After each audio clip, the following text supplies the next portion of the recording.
Okay. Disclaimer, ang videong ito ay para lamang sa content purposes. Okay? Hindi ko siniseryoso ang aking mga sinasabi dito. Well, yung mga pet peeves, pero yung mga jokes, hindi. Okay? So, yeah, yun lang ang disclaimer. Arigatou gozaimasu. Sakit talaga ng utak ko. First week pa nga lang, dami ng assignments. Ano ba yan? Parang gusto ko nang gumawa ng animation ulit Papatuloy ko na lang kaya yung pet peeves video ko.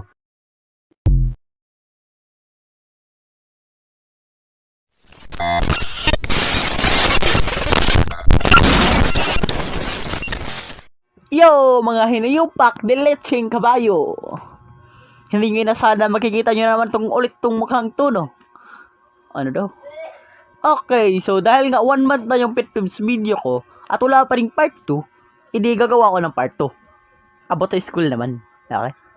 Okay. Dahil nga naman, putik na, hindi ko na alam kung ano sasabihin ko. Basta part 2 ng pet peeves to.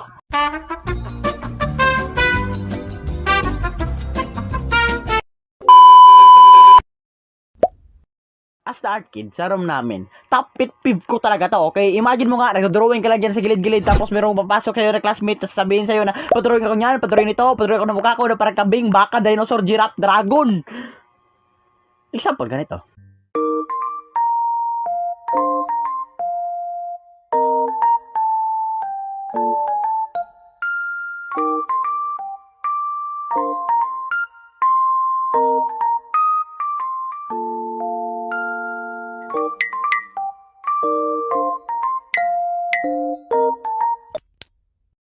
Lo, ba't yan nandito? Hoy, nasa maling video ka. Umalis ka dito. Pit peeves to. Hindi to ano. Okay.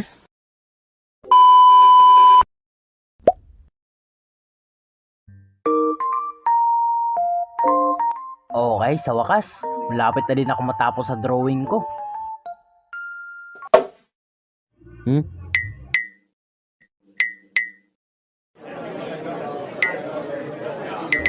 Paano kung hindi ka nakilala? Siguro nakakulong pa. Okay sana kung ganito yung nangyayari. Pero hindi. Okay? Hindi. Imagination mo lang yan, my friend. Hindi ka gusto nun. Ganito yung nangyayari. Okay. Sigurado ako na hindi ako nababaliw sa animation na to. Hindi ako nababaliw dahil lang sa animation, okay? Hindi ako nababaliw. Bakit?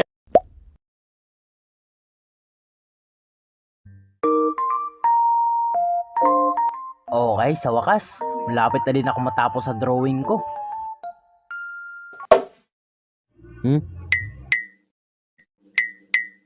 Uy, may artist pala tayo dito. Pwede pa drawing?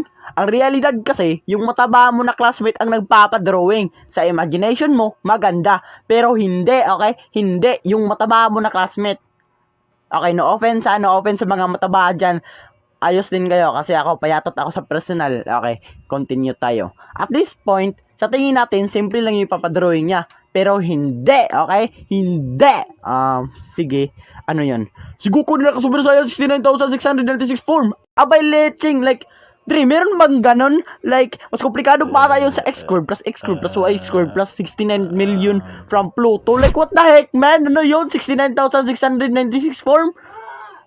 Hindi ko na alam kung yun ba yung totoo. Meron bang ganun?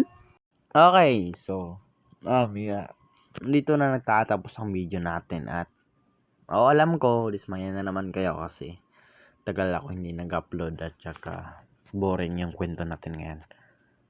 At tawag ko pa ba itong pit peeves part 2? Depende na to. Depende na sa inyo. So, gagawa lang siguro ako ng part 3. Hindi ko pa alam kung kailan pero basta gagawa ako. Okay?